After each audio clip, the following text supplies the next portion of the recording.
Tantor here with a recap of the Florida State BYU Women's NCAA National Championship soccer match that was played. Well, I know that Coach and Crew Show, we normally don't do non-rev sports and we don't do women's sports, but let's change that. Coach said that, gave me a challenge. He said that I can't get a video that's going to hit over 1,000 views on women's sports, and I can't keep it under 4 minutes. So challenge accepted, because everybody that's watched one of Tantor's knows that I can't do anything short. So we're going to give it a shot here. Look, there's no one with the Coach and Crew Show that's seen so much women's soccer, NCAA women's soccer that Tantor has. I'm a parent of an NCAA women's soccer player. I have watched a ton of it the past few seasons, and I actually love it. I enjoy the product. The ACC and the SEC, where I'm at, has excellent programs for the soccer and women's sports.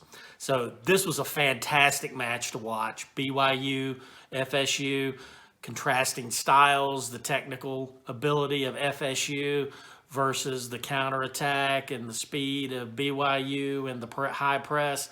It just made for a great soccer match.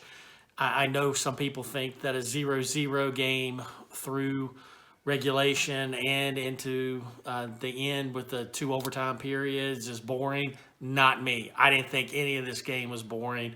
There was a lot of tense anticipation with the way the game was played. FSU kind of controlled the pace, kept the ball at their feet, passed it around, controlled possession.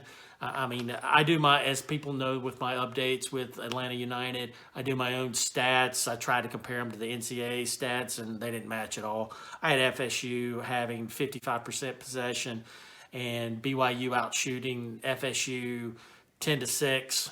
NCAA didn't quite agree with that, but I don't think NCAA knows what they're doing anyway in most cases. It was a good game. It was good. FSU, they controlled that pace. They passed the ball around. They controlled things. They set up plays, went down, tried to set up shots. They had a couple good shots in there off there. Hit the crossbar once on a corner, put it in the side netting on a through ball there.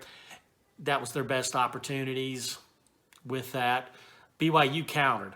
They tried to high press. FSU beat it with that dominating back line. FSU's back line is tremendous. I just don't have description of how good those defenders are for FSU. They really are the best in the NCAA that I've seen this season, and it showed. BYU did not get any clean looks all game long. They got 0 clean looks, and BYU had to rush shots, and almost all of them were high. So they even though they put more shots on goal, which is what I always say, the Tantor's law: can't win, can't score if you don't shoot. Shoot as much as you can, shoot early and often. BYU tried that, but they were just high because FSU closed space down, didn't give any space, didn't allow them to have those extra touches, cut off any crosses, cut off passing lanes. FSU's defense is just incredibly dominant, and it showed. BYU tried to counter. They had a couple of good opportunities countering, but again, just high where that is. I think the turning point of the game was NCAA reffing. And being a center ref in soccer is very, very difficult. This guy did not do a very good job. The CDM for FSU is tremendous, but she was riding a yellow card, and on a clean play down the middle, BYU was penetrating and was going to get a look at the goal. And she played the man instead of playing the ball and took out the BYU runner, and it's a clear yellow card. FSU should have been a player down with 2 yellow card accumulation, but the guy just didn't have the guts to make the right call. That should have changed the complexity of the game.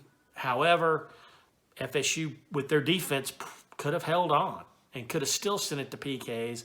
And going into PKs, FSU still would have won on PKs. So, but I would have rather have seen a correct call, regardless of a championship match. You cannot let a player intentionally foul to disrupt an offensive attack.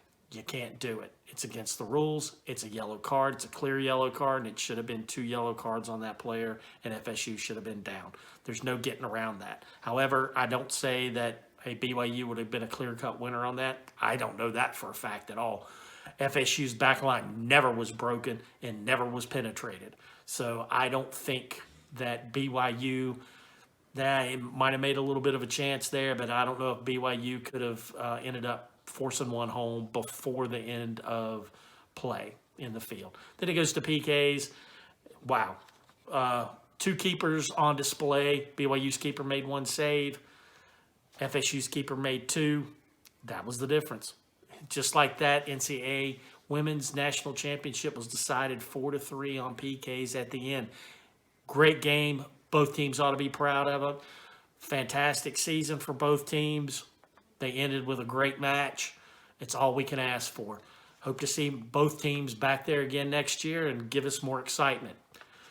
Tantor out. Hey, everybody, pass this along. Let's get some women's sports views on here so that Coach and Crew Show will start covering more women's sports.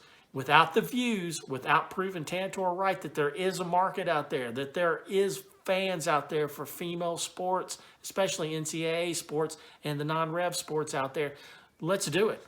Let's get this out there and let's prove Coach wrong so we can do more. Tantor out.